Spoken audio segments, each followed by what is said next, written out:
my guy starts beating the door in, and he breaks the middle lock, and all the glass shatters.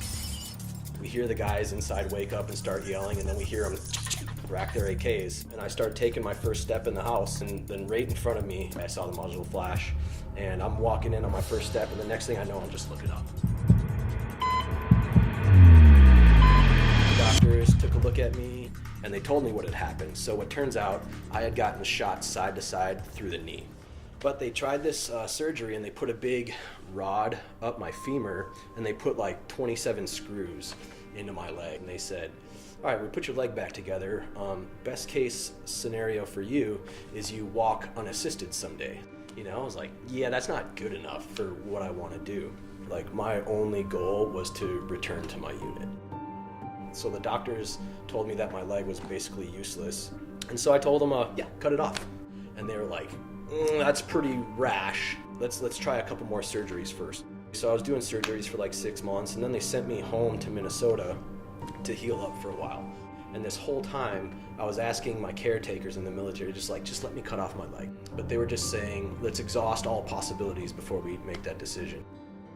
And then I remember I was sitting in my apartment, and they called to tell me that they were starting the medical board process.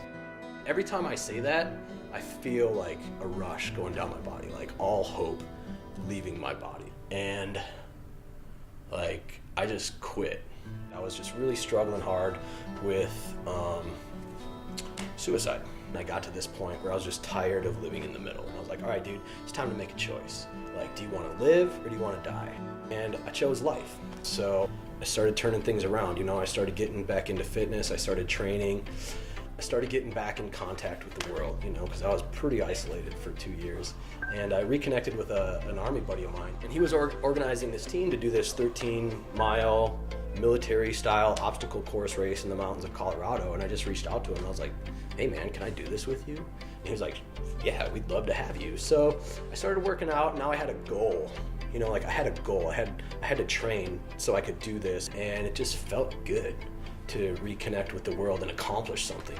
And so I was riding like this emotional high for a few days, and then the pain really set in.